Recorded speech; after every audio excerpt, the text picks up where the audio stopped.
बहुत समय पहले मोरधनपुर नामक राज्य में एक खूबसूरत राजकुमारी तरंगिनी रहती थी। वह 30 वर्ष की हो चुकी थी, पर विवाह करने से इनकार करती थी। उसने एक अनोखी शर्त रखी, जो युवक मुझसे छाया का खेल जीत जाएगा वही मेरा वर बनेगा।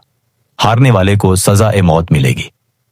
अब तक 16 वीर युवराज उसकी चाल में फंसकर मारे जा चुके थे। एक दिन दूर गांव का एक गरीब युवक अर्जुन मोरधनपुर पहुंचा। वह अपने क्रूर सौतेले पिता से भागकर निकला था। रास्ते में उसने एक बूढ़े से सुना कि राजकुमारी की चुनौती ने कई घर उजाड़ दिए हैं। अर्जुन ने निश्चय किया, वह इस अन्याय को खत्म करेगा। अर्जुन दृढ़ स्वर में, यदि यह खेल निर्दोषों की जान लेता है तो इसे खत्म करना मेरा धर्म है। मैं भाग्य से नहीं, साहस से लड़ूंगा। अर्जुन के पास 3 रहस्यमयी वरदान थे, जो उसे दया, साहस और बुद्धि के फल स्वरूप मिले। एक दिन अर्जुन ने एक मछुआरे को देखा, जो एक बड़ी कछुआ आत्मा को पकड़ने जा रहा था। वह आत्मा रो रही थी, मुझे छोड़ दो, मेरे अंडे अभी फूटे नहीं। अर्जुन, डर मत, मैं तुझे आजाद करता हूँ। अर्जुन ने जाल काट दिया। आत्मा ने मुस्कुराकर कहा, जब भी तू खतरे में होगा बस झील की बूंद जमीन पर गिराना, मैं आ जाऊंगी। दूसरा वरदान, गिद्ध की सहायता। एक दिन अर्जुन ने देखा कि एक शिकारी गिद्ध के बच्चों पर तीर चला रहा था। अर्जुन, रुको, इन नन्हे जीवों पर दया करो। अर्जुन ने बच्चों को बचा लिया। तब विशाल गिद्ध बोला, गिद्ध गहरी आवाज में, तूने मेरे बच्चों की रक्षा की है, ये सुनहरा पंख ले। जब भी मुझे याद करेगा मैं तुझे आकाश से बचाऊंगा। तीसरा वरदान, धूर्त लोमड़ी का आशीर्वाद। एक दिन अर्जुन ने एक घायल लोमड़ी को शिकारी के फंदे से छुड़ाया। लोमड़ी चतुर और हल्की हंसी के साथ, यदि कभी छिपना या भ्रम पैदा करना पड़े तो 3 बार पुकारना, धूर्त अग्नि लोमड़ी। अर्जुन, तेरा धन्यवाद बुद्धिमान प्राणी, शायद किसी दिन तेरी चाल मेरी मदद करेगी। खेल की शुरुआत राजकुमारी तरंगिनी ने अर्जुन की चुनौती स्वीकार। प्रिंसेस तरंगिनी, राजसी और ठंडे स्वर में, तुम 16वें नहीं 17वें हो, देखते हैं तुम्हारी छाया मुझसे बच पाती है या नहीं। पहले दिन अर्जुन ने झील की बूंद गिराई और झील की आत्मा ने उसे गहराई में छिपा लिया, लेकिन राजकुमारी के जादुई दर्पण ने उसे देख लिया। प्रिंसेस तरंगिनी, मुझे कोई नहीं छिप सकता, ये खेल मेरे नियंत्रण में है।